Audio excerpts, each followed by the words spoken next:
Hi all, അസ്സലാമലൈക്കും. Welcome back to Silna's kitchen. ഇന്നത്തെ recipe നല്ലൊരു അടിപൊളി ടേസ്റ്റി ആയിട്ടുള്ള മുട്ട മസാല ചോറാണ്. ഏത് അരിയിൽ വേണമെങ്കിലും നമുക്കിത് തയ്യാറാക്കി കഴിക്കാവുന്നതാണ്. അതുപോലെ തന്നെ സ്കൂളിലേക്ക് കൊടുത്തു വിടാനാണെങ്കിലും ജോലിക്കൊക്കെ പോകുന്നവർക്കാണെന്നുണ്ടെങ്കിലും പെട്ടെന്ന് തയ്യാറാക്കി എടുക്കാൻ പറ്റുന്ന ഒരു അടിപൊളി ഐറ്റമാണ്. ഞാനിപ്പോൾ ഇത് റേഷനറി ചോറിലാണ് ചെയ്തെടുത്തിട്ടുള്ളത്. അപ്പോൾ ഇതെങ്ങനെയാണ് തയ്യാറാക്കുന്നതെന്ന് നോക്കാം. അതിനായി വീഡിയോ സ്കിപ്പ് ചെയ്യാതെ മുഴുവനായിട്ടൊന്ന് കണ്ടു നോക്കണേ. ഇതിനു വേണ്ടി ആദ്യം തന്നെ ഞാനൊരു 4 കോഴിമുട്ട ഇതുപോലൊരു ബൗളിലേക്ക് പൊട്ടിച്ചൊഴിച്ചു കൊടുക്കുന്നുണ്ട്. ഇനി ഇതിലേക്ക് ആവശ്യമായിട്ടുള്ള ഉപ്പിട്ട് കൊടുത്തതിന് ശേഷം ഇത് നല്ലപോലെ ഒന്ന് അടിച്ചെടുക്കുന്നുണ്ട്. ഈ വീഡിയോസ് കണ്ടുകൊണ്ടിരിക്കുമ്പോൾ തന്നെ സിൽനാസ് കിച്ചൺ ചാനൽ ആദ്യമായിട്ട് കാണുന്നവരാണെങ്കിൽ പ്ലീസ് ഒന്ന് സബ്സ്ക്രൈബ് ചെയ്തേക്കണേ. ഒപ്പം തന്നെ ഈ വീഡിയോസ് നിങ്ങൾക്ക് ഇഷ്ടപ്പെടുകയാണെങ്കിൽ ഒരു ലൈക്ക് ചെയ്ത് ഷെയർ ചെയ്ത് സപ്പോർട്ട് ചെയ്യാനും മറക്കരുത്. ഉപ്പിട്ട് ഇതുപോലെ നന്നായിട്ട് അടിച്ചെടുത്തതിന് ശേഷം ഇനി നമുക്കിതിലേക്ക് പൊടികൾ ഇട്ട് കൊടുക്കാം. ഒരു നുള്ള് മുളക് പൊടി, മഞ്ഞൾപ്പൊടി, ഗരം മസാലപ്പൊടി ഇത്ര ഇട്ട് കൊടുത്തതിന് ശേഷം ഒന്നുകൂടി നന്നായിട്ട് അടിച്ചെടുക്കുന്നുണ്ട്. കൂടുതലായിട്ട് പൊടി ഇട്ട് കൊടുക്കേണ്ട ആവശ്യമില്ല. അപ്പോൾ ഇതിൽ ആ ഒരു പൊടികളുടെ മണമേ മുന്തി നിൽക്കുകയുള്ളൂ. ലൈറ്റായിട്ട് ഇട്ട് കൊടുക്കണം. ഇനി അടുത്തതായിട്ട് സ്റ്റവിലേക്ക് ഒരു കടായി വെച്ച് കൊടുത്തതിന് ശേഷം ഫ്ലെയിം ഓൺ ആക്കി കൊടുത്ത് കുറച്ച് ഓയിൽ ഒഴിച്ചു കൊടുക്കുന്നുണ്ട്. ഒരുപാട് ഓയിൽ ഒഴിക്കേണ്ട, വളരെ കുറച്ച് ഓയിൽ ഒഴിച്ചു കൊടുത്തതിന് ശേഷം ഈ മുട്ട മുഴുവനായിട്ടും ഇതിലേക്ക് ഒഴിച്ചു കൊടുക്കാം. ഇതൊരു മീഡിയം ഫ്ലെയിമിൽ ഇട്ട് കൊടുത്തിട്ട് പെട്ടെന്ന് തന്നെ നമുക്ക് ഈ ഒരു സ്പാച്ച് കൊണ്ട് ഇളക്കി കൊടുത്തിട്ട് ഇതൊന്ന് വറുത്തെടുക്കാം. ഇതുപോലെ വറുത്തെടുക്കുമ്പോൾ ഒരുപാടങ്ങ് മൂത്ത് വെന്ത് പോവരുത്. പകുതി, അതായത് ഒരു മീഡിയം പരുവത്തിൽ വെന്ത് കിട്ടുമ്പോൾ തന്നെ നമുക്കിത് വേറൊരു പാത്രത്തിലേക്ക് മാറ്റാവുന്നതാണ്. ബാക്കി ഇത് മസാലയിൽ കിടന്ന് വെന്ത് കിട്ടാനുള്ളതാണ്.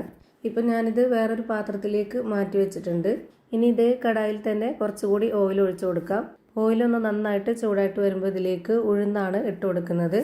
ഇതുപോലെ ഒരു സ്പൂൺ അളവിൽ 1 സ്പൂൺ ഉഴുന്നും 1 സ്പൂൺ പരിപ്പുമാണ് ഇട്ട് കൊടുത്തിട്ടുള്ളത്. തൂരപ്പരിപ്പാണ് ഞാൻ ഇട്ട് കൊടുത്തിട്ടുള്ളത്. സാമ്പാർ പരിപ്പാണ് ഉള്ളതെങ്കിൽ അത് ഇട്ട് കൊടുത്താലും കുഴപ്പമൊന്നുമില്ല. ഇത് നമുക്ക് എണ്ണയിൽ നന്നായിട്ടൊന്ന് മൂപ്പിച്ചെടുക്കണം. ഇതുപോലെ നന്നായിട്ടൊന്ന് മൂത്ത് വരുന്ന സമയത്ത് വെളുത്തുള്ളി, ഇഞ്ചി കട്ട് ചെയ്തതാണ് ഇതിലേക്ക് ഇട്ട് കൊടുക്കുന്നത്.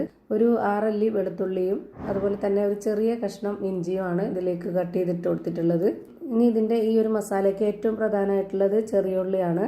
ഒരു 20ഓളം ചെറിയ ഉള്ളി ഇതുപോലെ കട്ട് ചെയ്തിട്ട് ഇട്ട് കൊടുക്കുന്നുണ്ട്.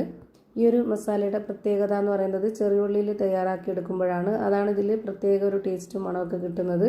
പിന്നെ ഇതിലേക്കൊരു 2 തക്കാളിയും അതുപോലെ തന്നെ 3 പച്ചമുളകും 3 ഉണക്കമുളകും കുറച്ച് കറിവേപ്പിലയും മല്ലിയിലയും എല്ലാം ഇട്ട് കൊടുത്തിട്ടുണ്ട്.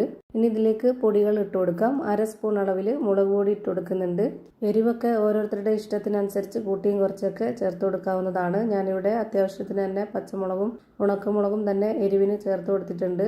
പിന്നെ ഇനി ഒരുപാട് എരിവാവണ്ടെന്ന് കരുതിയിട്ടാണ് 1/2 സ്പൂൺ അളവിൽ മുളക് പൊടി ഇട്ട് കൊടുത്തിട്ടുള്ളത്.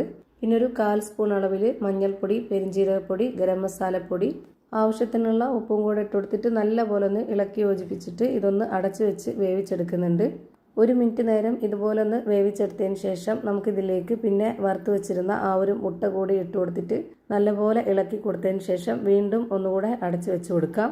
മുട്ട ഇട്ട് കൊടുത്തതിന് ശേഷം ലോ ഫ്ലെയിമിൽ ഇട്ട് കൊടുത്തിട്ട് ഒരു 2 മിനിറ്റ് നേരം ഇതിലൊന്ന് വെന്ത് കിട്ടട്ടെ. അപ്പോൾ ആ ഒരു മുട്ടയിലൊക്കെ നല്ലപോലെ ഈ മസാലയുടെ ഒക്കെ മണവും ആ ഒരു ടേസ്റ്റൊക്കെ പിടിച്ച് കിട്ടുള്ളൂ. ഒരു 2 മിനിറ്റ് നേരം ഇങ്ങനെ ഒന്ന് വേവിച്ചെടുത്തതിന് ശേഷം പിന്നെ നമുക്കിതിലേക്ക് വേവിച്ച് വെച്ചിരുന്ന റേഷനരി ചോറ് ഇട്ട് കൊടുക്കാം.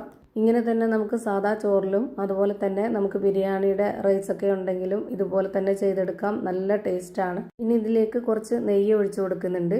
നെയ്യുടെ മണം കൂടി ആകുമ്പോൾ നമ്മുടെ ഈ ഒരു ചോറിന് നല്ല ടേസ്റ്റാണ്.